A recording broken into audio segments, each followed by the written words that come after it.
করতে হবে। আমরা এখন ট্রেনিং অবস্থায় আছি, তাই না? যেহেতু আমরা ট্রেনিং অবস্থায় আছি, আমাদের ভুল ভ্রান্তিটা একটু বেশি হবে, বাট যত ভুলের সংখ্যা কমে একটা করে নিজে নিজে ধরে দেখো যে আমি যে কাজটা করলাম যে আমার দৃষ্টিতে কেমন লাগছে। যখন আমার দৃষ্টিতে খারাপ লাগবে তখন কী করবা, তোমার পরবর্তী কাজটা তখন তুমি ভালো করার চেষ্টা করবে। এটা তো স্বাভাবিক। যেটা আমার কাছে ভালো লাগবে এটা অন্যের কাছেও ভালো লাগবে, যেটা আমার কাছে দেখতে খারাপ দেখাবে এটা আরেকজনের কাছে খারাপই দেখাবে, তাকে ভালো দেখাবে, তাই না? তাহলে আমাদেরকে যেহেতু ট্রেনিং অবস্থায় আসি, আমরা চাই একটা কাজ করছি, ঠিক আছে, এটা দেখেন ঠিক আছে, যেমন বলো হ্যাঁ ঠিক আছে এইভাবে করো বা ইচ্ছে ভালো করো বা এই সমস্যা আছে। যখন তুমি কাজটা দেখাবা তোমার ভুলটা ধরা পড়বে। আর তুমি যদি না দেখাও, করতেই থাকো, তাহলে তোমার ভুল হচ্ছে না ঠিক হচ্ছে তুমি বুঝতে পারবে না, ভুলটা ধরা পড়বে না। এই জন্য একটা করে দেখাইতে হবে যে দেখেন আমি এটা করছি ঠিক আছে। এই জিনিসগুলো মাথায় রাখবে। জি স্যার। আর আরেকটা কথা, তোমরা যে টপসিনগুলো দিচ্ছ, তোমরা কী গাড়িতে টপসিন দিচ্ছ জানো? গাড়ির নাম বলতে পারবা? তোমরা কী গাড়িতে টপসিন দিচ্ছ?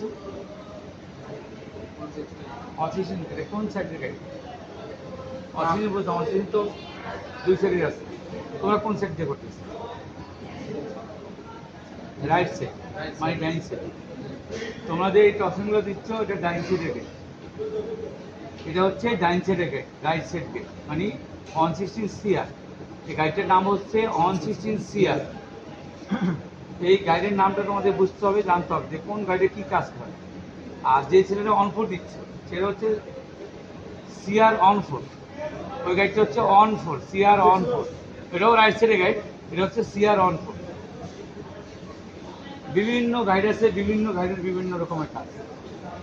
যখন আমি গাইডলাইনটা ঠিকমতো ফলো করতে পারবো তখনই আমার কাজ ভালো হবে, এর আগে ভালো হবে না, এর আগে কাজ মোটামুটি হবে। আগে বুঝতে হবে গাইডলাইনের ফলো মানে মানে গাইডলাইনটা কী। নিচে যে অংশটা পড়ে থাকে, যে সিআরটা অপশন দিচ্ছে তার অংশ নিচে পড়ে থাকে না গবের থেকে, সেই গাইডলাইনটা যখন ফলো করবে একভাবে যাবো মিলিয়ে, তাহলে তোমার যে কোনো জিনিস সুন্দর হবে, সোজা হবে। আর যখন তুমি এমনি উড়েবে এমনি নামাইবা তখন এটা ভালো হবে।